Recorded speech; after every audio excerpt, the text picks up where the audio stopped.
ఇది కేవలం సమాచారంగా మాత్రమే భావించండి. వైద్య నిపుణులను సంప్రదించండి. First of all thyroid purpose ఏంటంటే ఏదో పుస్తకంలో చిన్నప్పుడు చదువుకున్నాం. గాయిటర్ వస్తుంది, థైరాయిడ్ ఇలా ఉంటే అలా ఉంటే అని చెప్పి. థైరాయిడ్ అనేది ఒక చిన్న బటర్ఫ్లై షేప్. అంటే మీరు అనేది న్యూట్రిషనిస్ట్ ద్వారా మామూలుగా ఈ థైరాయిడ్ ఇలాగా ఈ థైరాయిడిజం రావడానికి లైఫ్ స్టైల్ కండిషన్సే ప్రధాన ట్రిగరా? దానికంటే ముందు మనం తెలుసుకోవాల్సింది ఏంటంటే థైరాయిడ్ ఈజ్ రక్తంలో ఇన్సులిన్ శాతం పెరగడము, ఇలాంటి అన్ని డెఫిషియన్సీస్ ఉండడము వెరసి మనకి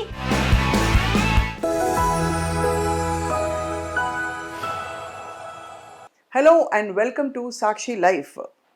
థైరాయిడ్కి సంబంధించిన సమస్యలు మామూలుగా మనం వెయిట్ గెయిన్తో మాత్రమే అసోసియేట్ చేస్తుంటాం. కానీ నిజానికి థైరాయిడ్ అనే ఒక హార్మోన్ ఏదైతే ఉందో, థైరాక్సిన్ అనే హార్మోన్, దాని అప్స్ అండ్ డౌన్స్ వల్ల శరీరంలో అనేక రకాల సమస్యలు వస్తాయి.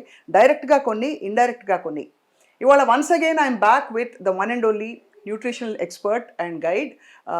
వృత్తిపరంగా వారు సైకాలజిస్ట్గా అండ్ ఫుడ్ సైకాలజిస్ట్గా ఉంటూ she is the professor and head of the department of nutrition in Pinnacle Institute of Nutrition and Training.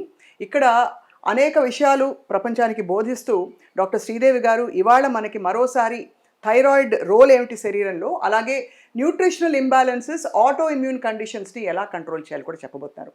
Doctor Sridevi గారు, సచ్ అ ప్లెజర్ మిమ్మల్ని మళ్ళీ కలవడం. మై ప్లెజర్ టు స్వప్న.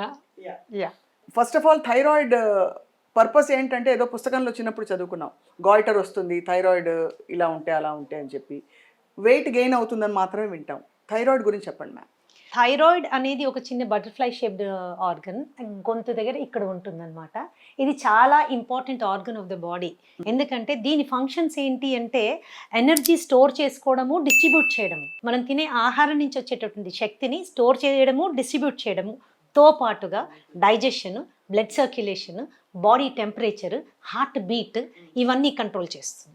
కాబట్టి థైరాయిడ్లో చేంజెస్ వస్తే ఇవన్నిట్లో చేంజ్లు వస్తాయి.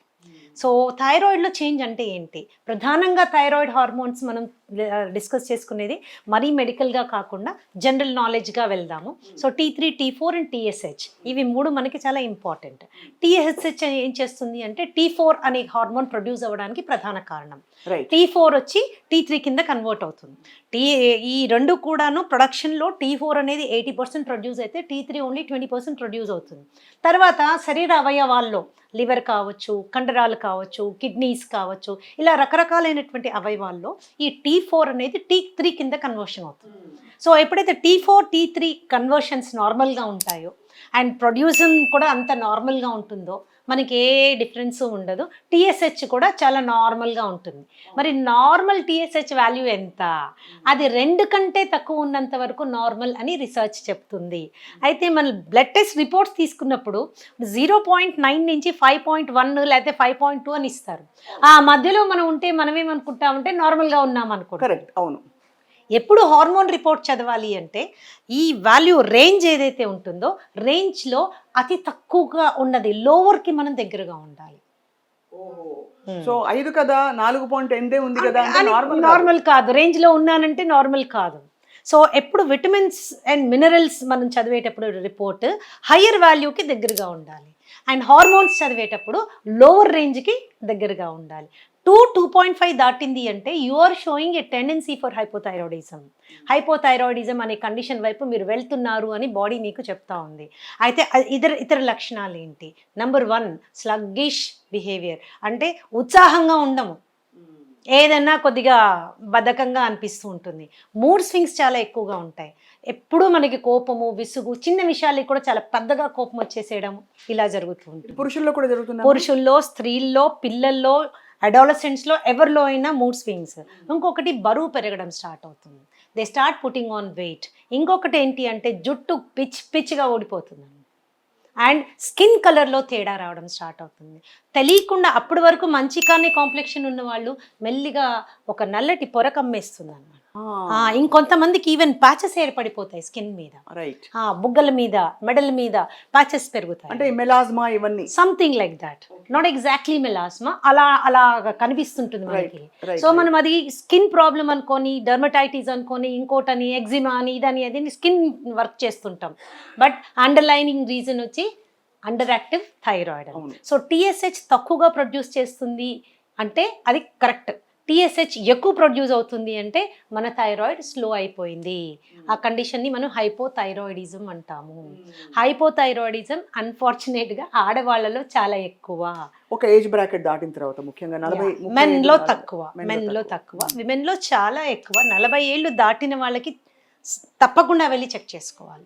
బరువు పెరుగుతున్నారు, మూడ్ స్వింగ్స్ ఉంటున్నాయి, లేకపోతే మీకు జుట్టు ఊడిపోతుంది, లేకపోతే నిద్ర సరిగ్గా ఉండడం లేదు, ఎప్పుడో హార్ట్ బీట్ సడన్గా కొంచెం అటు ఇటు అయినట్టు అనిపిస్తోంది, ఆకలి అండ్ డైజెషన్ ప్రాబ్లమ్స్ వస్తున్నాయి, మీరు వెంటనే థైరాయిడ్ చెక్ చేసుకోవాలి. అండ్ డయాగ్నోస్డ్ థైరాయిడ్ చాలా కాలం ఉండిపోతుంది. చాలామంది ఈ మధ్య కాలంలో నా దగ్గర 1-2 పేషెంట్స్ వచ్చారు, టీఎస్హెచ్ వాల్యూ 6-7 ఉన్నా మా డాక్టర్ గారు చెప్పారు పర్లేదు, కొద్దిగా వాకింగ్ చేయండి, లేకపోతే కొద్దిగా డైటింగ్ చేయండి, ఇప్పటి నుంచే మందు ఎందుకు అని. నేనేం చెప్తానంటే ఇలాంటి కండిషన్స్ వచ్చినప్పుడు 2 ఆప్షన్స్ మన ముందు ఉన్నాయి. ఒకటి, ఒక క్వాలిఫైడ్ థెరపటిక్ న్యూట్రిషనిస్ట్ దగ్గరికి వెళ్ళి దాన్ని ఆహారం ద్వారా మనం ఎంత సమర్థవంతంగా ఎదుర్కోవచ్చు అన్నది తెలుసుకుని ఫాలో అవ్వడం. లేదు, 2 మంచి డాక్టర్ దగ్గరికి వెళ్ళి మందు వేసుకోవడం. రైట్. 2 కాకుండా ఈ యూట్యూబ్ చూసి, గూగుల్ చూసి, ఇలా గూగుల్ చేసి అలా చేసి సొంతగా చేసుకుంటే కొత్త సమస్యలు మనం ఇన్వైట్ చేసిన వాళ్ళం అయిపోతాం.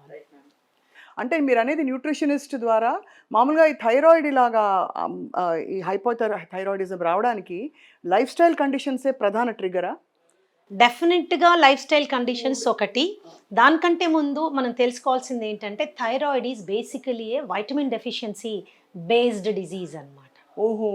సో మీకు vitamin D deficiency, B12 deficiency, iron deficiency, calcium deficiency, magnesium deficiency, zinc deficiency, selenium deficiency, iron deficiency, manganese deficiency, combined with increased blood insulin levels, రక్తంలో ఇన్సులిన్ శాతం పెరగడము, ఇలాంటి అన్ని డెఫిషియన్సీస్ ఉండడము వెరసి మనకి థైరాయిడ్ యొక్క ఫంక్షన్ తగ్గిపోతుంది. సో ఇవన్నీ మనం మామూలుగా ఉంటుందిలే అనుకుంటాం. ఒకవేళ చేసుకుని మనకి డెఫిషియన్సీ ఉన్నా ఈజీ తీసుకుంటాం. 2 రోజులు సప్లిమెంట్ వేస్తే తగ్గిపోతుంది, ఏమి లేదు, అన్నీ బాగున్నాయి మేడం, ఓన్లీ ఐరన్ లేదు, కొద్దిగా కాల్షియం లేదు, విటమిన్ డి కొంచెం తక్కువ ఉంది. They are major things. అవును, కరెక్ట్.